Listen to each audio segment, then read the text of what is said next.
I'm just going to contextualize the conversation a little and then turn to these guys to talk about their work.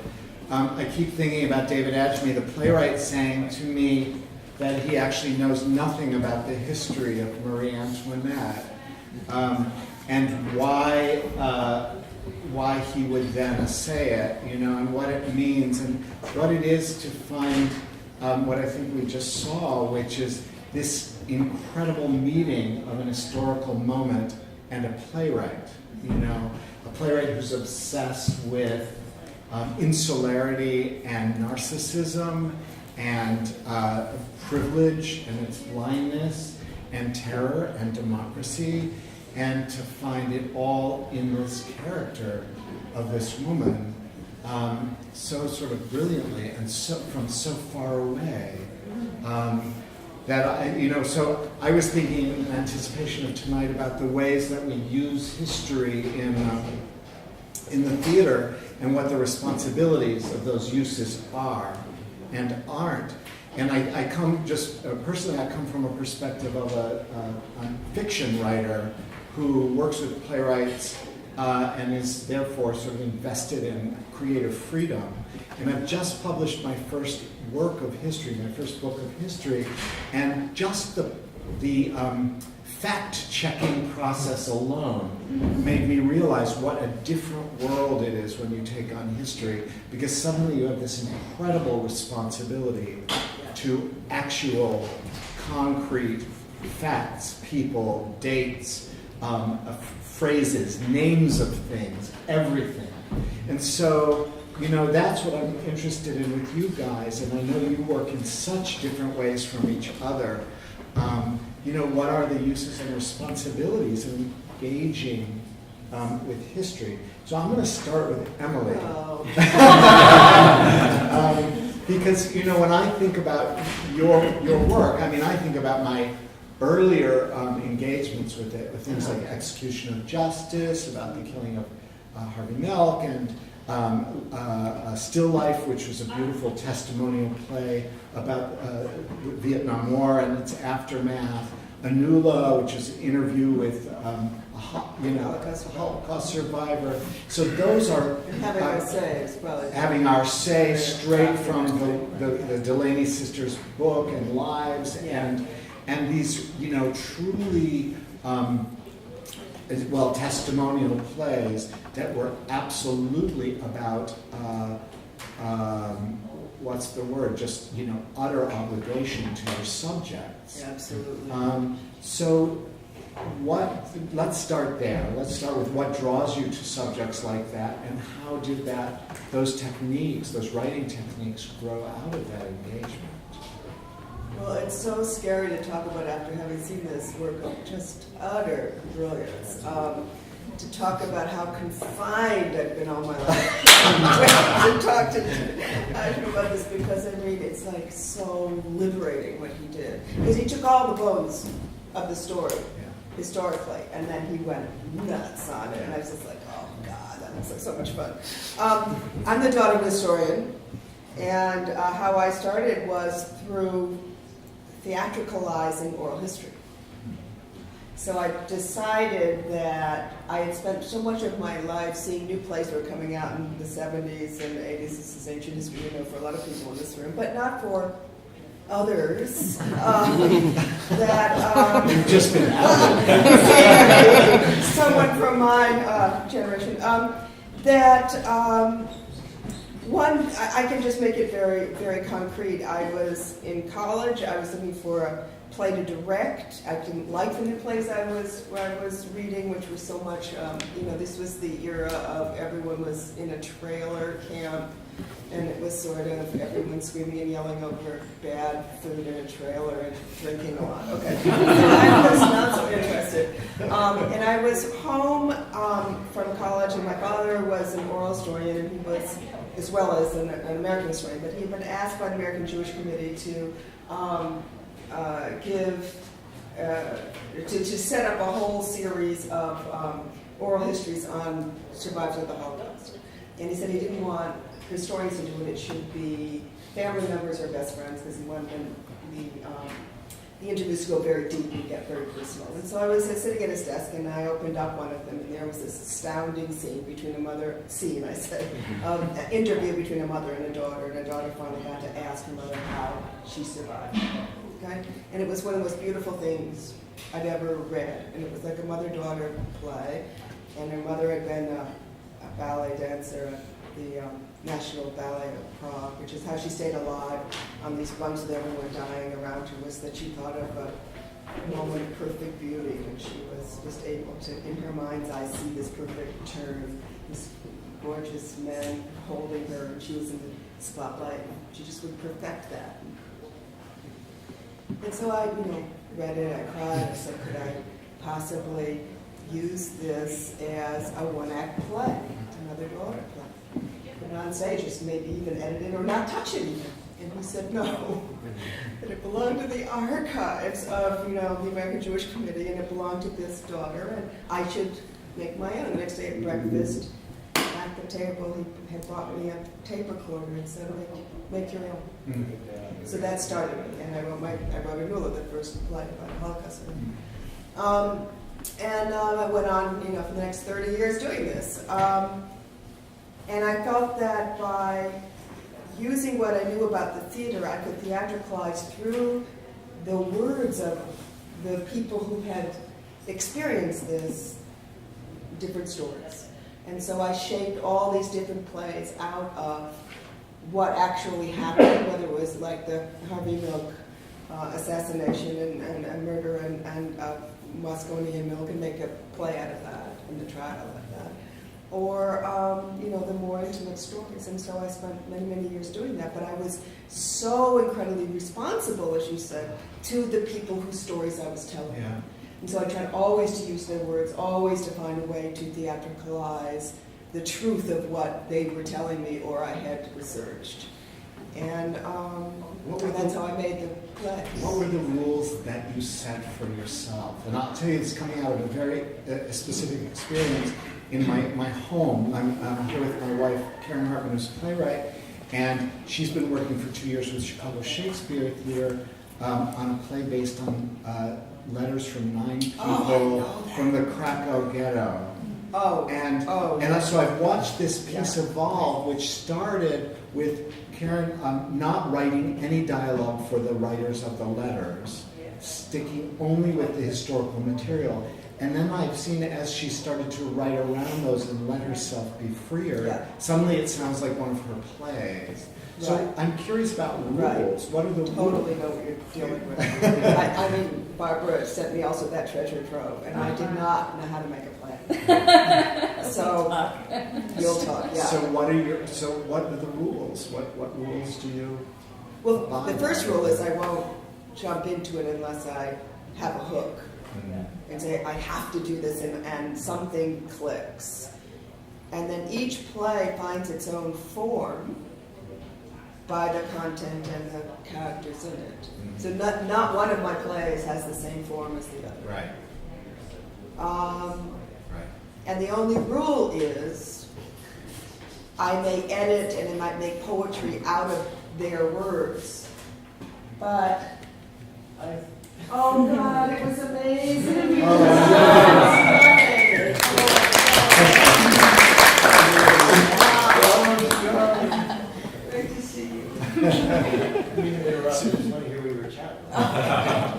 So you'll edit and make poetry? I'll edit, I'll make poetry, I will do all kinds of things to shape and move around the material, and I'll find actually very classical structures within what looks like a breaking of form all the time.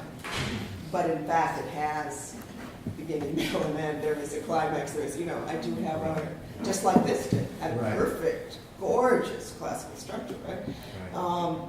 So you'll take words away and you'll move them around, but you won't add, you won't write. Well, it depends. Like the new one I'm doing now, sometimes I used to do everything off of tape. I mean, I don't tape anymore. Recordings of people's interviews I did with them, or oral histories that were taken of them, and I would distill them and play with them and all of that. Now, because I've done it for so long, I will. And I write other kinds of plays too, I will take notes from interviews or conversations, and then out of those remembered things, I will make speeches and scenes. Things like that. So you allow it to filter through yourself. And it's so much easier to be able to write. It's so like much that. about freedom in a way. I mean, Yes. this is to me one of the great things about tonight is that it's an act of incredible dramaturgical freedom. You I know. I was just sitting there. Oh God. Yeah. Yeah. I'm going to take a page out of this book just for if I never produce it or never direct it, just to have the fun of what Yeah, you're going yeah. to have. Yeah.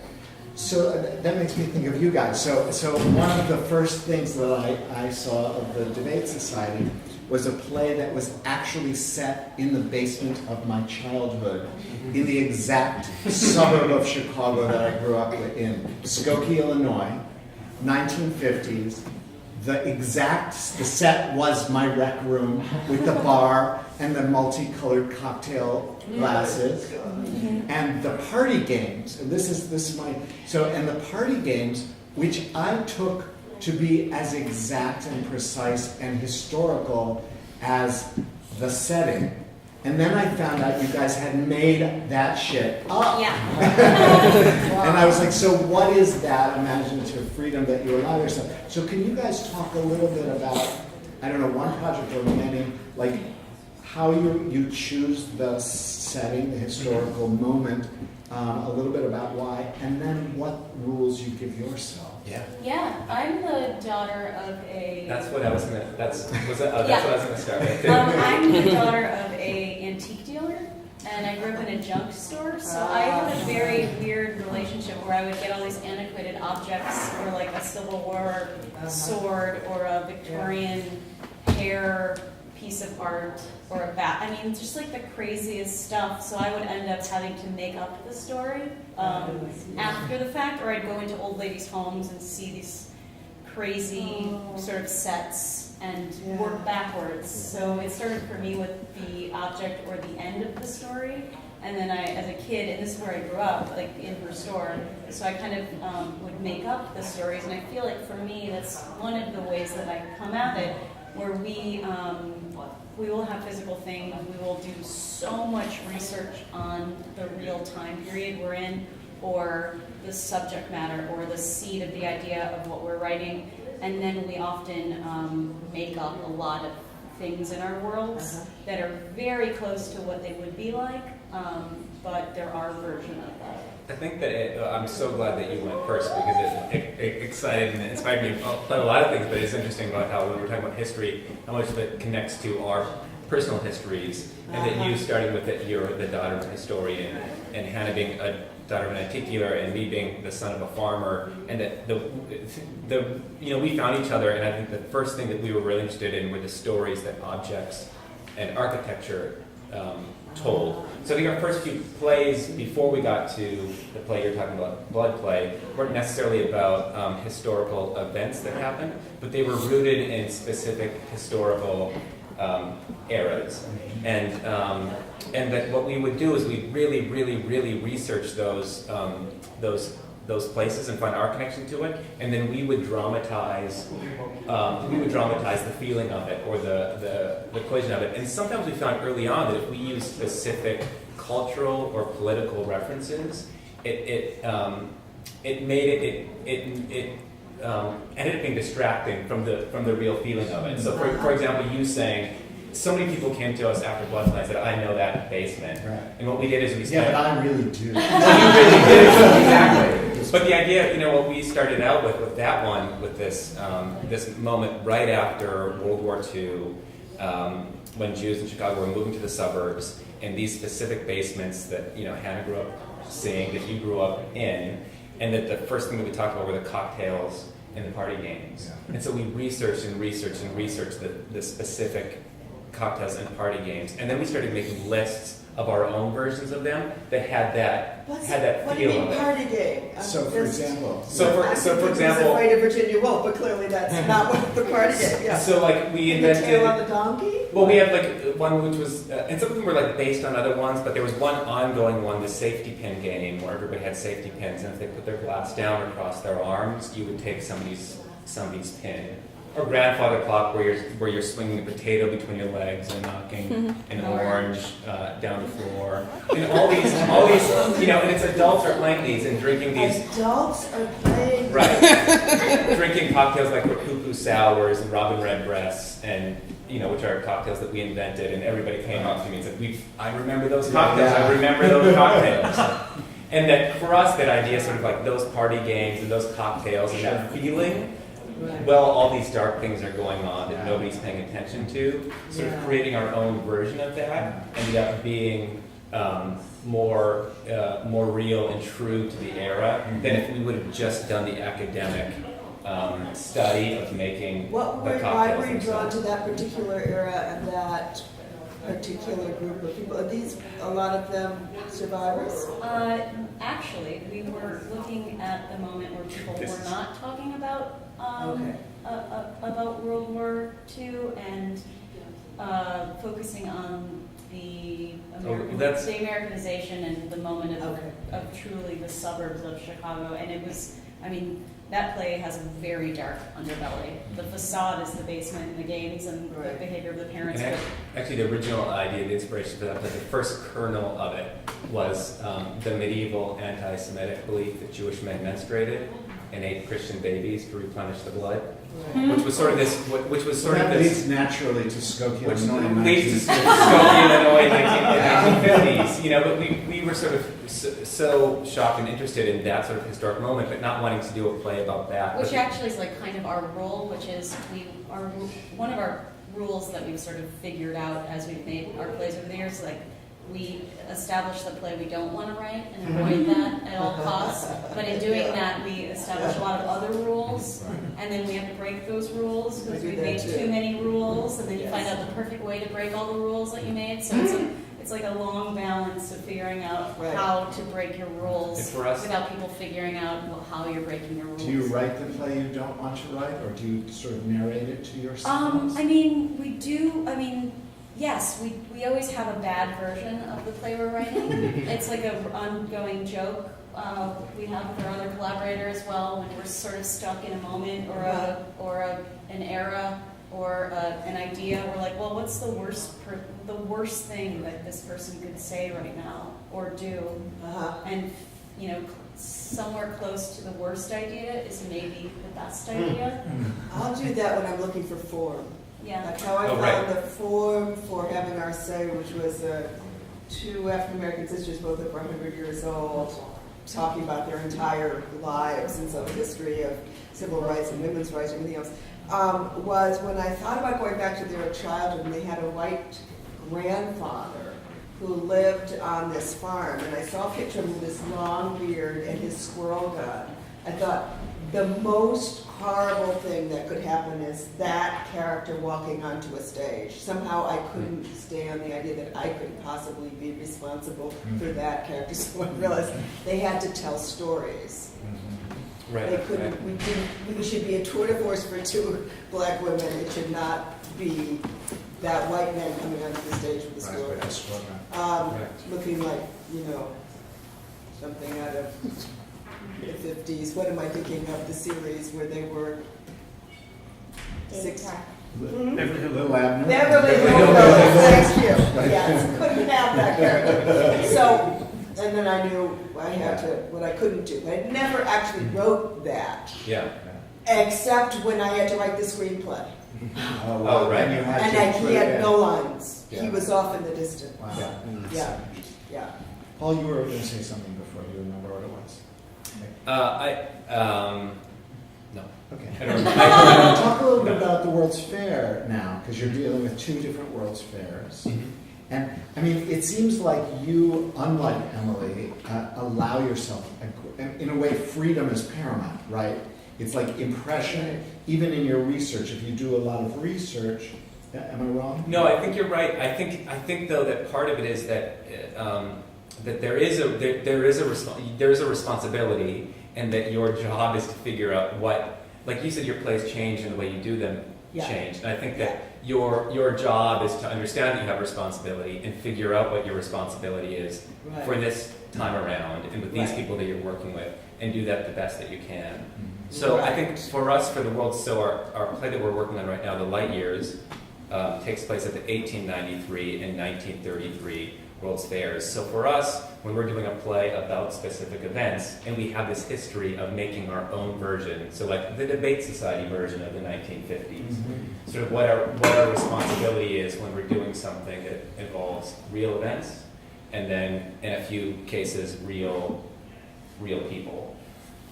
And so I think it's a complicated thing that we talk about and think about a lot. And I was sort of thinking about sort of the specifics of that play in preparation for this conversation, not knowing what you were going to ask, and sort of answering those questions about our responsibilities. And I was thinking of 3 moments in the play that I'll just mention really quickly. One, that these 2 fairs, in 1893 and 1933, we love this idea of something happening to somebody in 1893 during the fair, and then when the fair comes back 40 years later, how that would bring back sort of the ghosts and the memories of what happened.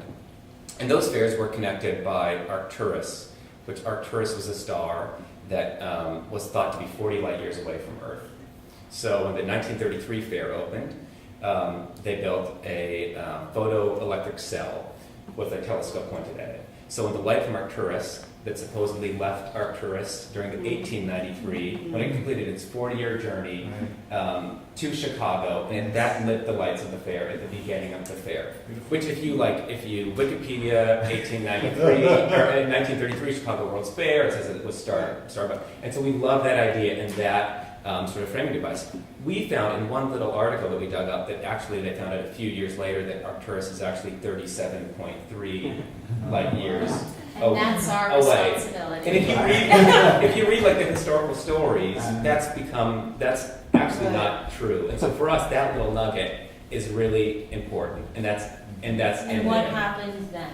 But there's a few other things, and there's also there's the main character is an electrician, and he has an assistant who come from the Taishan area of China. So for us, it was very important to sort of get the details of that right. He's a fictional character working with a real character. But if he wouldn't have had that job, if he wouldn't have been able to have that job in 1893 because of his place, that's an issue. That's important that we get those details right. There's a few storytelling things in 1933 where a blimp comes that actually circles Chicago for 20 minutes. But in our version, the blimp stays for a day. So we've sort of decided that that's one for our storytelling, that we're fudging the details. It's so interesting because, of course, when you think about history plays, your mind goes to Shakespeare and the latitude that he took with those Hollandshire Chronicles. But they were, it was latitude. I mean, first of all, it has always felt to me, and I'm not a scholar of this at all, that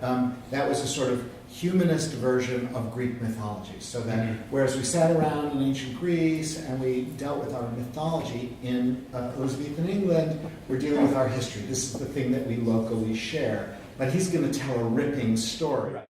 Another kind of history play that I think about is a history play which is writing the unwritten end. So August Wilson's Century Cycle. This is the history that doesn't get told, or revisiting the history the way that it's a similar thing. Angels in America, bringing Roy Cohn into a story about gay America. But then there's that other one, which is what I felt so strongly today, which is the Arthur Miller Crucible history, the distant mirror history in a strange way. It's a very different mirror to Marie Antoinette from 21st century America, but there is that sense of you're looking for the contemporary in the historical. Right. But you guys, there's something else going on which feels different from those, which is using those techniques, but it's also something about slippage or about riffing or about play on the top of history in order to get at something deeper. Sounds like this is the game charades. Well, I think that it's a few things that this play very much reminded me of, and also with this, the last moment is so powerful with the name and the things that last and that the name lasted. And for us, it's often that, and then I became history, and so I would live forever. It's often for us, it's often like the architecture, the building that's left in the story that tells. And I think for us, the playing with it comes with. I was thinking a vivid moment for me is when they laugh at her joke about saying you were singing off key. And I feel like for us, something that we talk about a lot is feeling that it's worthy for us to dramatize the moments before or after the things that plays are normally made about. You know, so for example, that moment to me felt like something that we'd be excited about. For us, we think about a lot about when you have a day where something really horrible happened to you, or you had awful news, and 10 years later, you think back about the day before that. You're like, we had such great spaghetti that night. Right. And those Before little, the accident. those little you know? details that you think about, and that for us, that sort of that complex nostalgia, which can be a little bit of a dirty word, but sort of that nostalgia of that moment, and sort of the complexities of thinking back afterwards, the things that you didn't know then. Right. Those are often the things that we're creating, and so the ways that we create those are often connected to our own emotions, things from our own So lives. that's So very subjective. Shakespearean. Same And the one. reason why I wanted to stop you is Yeah. that everyone says that about Shakespeare's plays, and right now I'm in the midst of preparing Antony and Cleopatra. Right. And Antony and Cleopatra, I don't know, some people call it a tragedy and some people call it a history play, whatever you want to call it. But I'm reading Plutarch along with it, right? And him at his best, he's a total ripoff. Like the great Barber's speech is one of the most beautiful poetic speeches on earth when he talks about the barge she floated on, burned on the water. It talks about the first time Antony's heart was taken by Cleopatra. And in history, she actually went from Alexandria all the way over to Asia Minor, and all her ladies were there, and the incense was going in. She was just a great theatrical producer and Right. designer and everything, and it just totally blew his mind, right? And that was the beginning of it. And this speech, which everyone goes, oh my God, it's the most gorgeous speech ever written, and it is. He made poetry out of almost word for word Plutarch, right? And if you go through where Antony and Cleopatra is very hard to make work, and a lot of it is there's a lot of very heavy, he felt he had to get the history in, and it was extremely boring. I think now a lot of people actually agree, but I truly believe this. And if you go and look at his most wonderful moments, they're ripped right out of Plutarch. When she says, oh my God, we'll have one more gaudy night, today's my birthday. Uh-huh. It's in Plutarch. Stolen. Right. It's totally stolen, and yet he made what you talk about. All that leads up to it is their utter despair, and so they have to start laughing and say, okay, let's just go blow the town. Right. And she pretends it's her birthday, or maybe it is her birthday, who knows, doesn't matter, but it's So this it's moment the she life around the historical. But the nugget is right out of the Chronicle. Yeah. So it's not that different from what you guys Interesting. are describing what you do. To me, that's just, I don't know, it just seemed Yeah. thrilling to hear you talk about Yeah. it, because you can watch Shakespeare at work, not to sound arrogant, but you sort of sit there and go, oh, I know why he did this. Oh, he was getting up to this point here. Right. Oh, I see. And it's a process that's not that foreign from what all three of us have done, taking the history and try to make, incredible. I mean, Well, he happens to also- have been probably the best who ever lived at it, obviously, but still, it's the same Yeah. kind of process. Well, also, it really harkens back to tonight, to that sense that I know that I have, which is that you have this history that's funneled deeply through the subjectivity of the writer. Right. Absolutely. And, the impressions Exactly. and this, and it could have been the details out of Wikipedia, or it could have been a great deal of research, but ultimately, But it's also our DNA. It's When you your hear DNA. Garen, you go, oh, shit. right. And he knew that we were doing that, right? Right. Let them eat cake. Whatever he was dropping, Right. and you get to a certain point and you go, oh my God. I mean, that's just brilliant, Yeah, right? yeah. You sometimes I feel like sometimes you can fetishize the details of history. You can go the, you're talking about how you play with it and why you play with it, Right. and you can go on the other end of it, It's sort of 40 fetishize. versus 37. Yeah, right. I think Yeah. you fetishize those details. I thought that was so nice to get the let them eat cake out of the way at the beginning. Yeah, because yeah. even if you know nothing, you're just like, when's that gonna get? Yeah. You know what I mean? It's like, let's get that out of the way. It was sometimes you just threw it That's away great. and on, Yeah, and they went that's to so pocket. Yeah. Catch it. Raphael, do we have time for a question or two from A couple questions. Yeah? Anybody want to dive in, or, because I have lots of questions. And if you have questions about antiques, I can do an appraisal right now. I can explain to you what a tape recorder used to look like. Antique Roadshow. It's the meets Debate the- Society Roadshow. Yeah. Yeah. Well, let me just throw one out, and we'll close maybe. So this is, I'm suddenly remembering something that I'm a little obsessed with.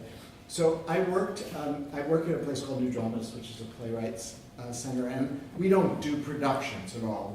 And I don't curate anything. The writers do their own work. And but one day in whatever year that was in the 90s, before anyone had heard Monica Lewinsky speak, we did a reading of her grand jury testimony, which was pulled off of the internet. Right. And we did it with like 3 different Monicas because we didn't know what she sounded like. And we read it, and afterwards some people talked about documentary theater. And it just so happened that Francis Kleins, who was a senior Times correspondent, was there, maybe because we had said nobody from the press can come.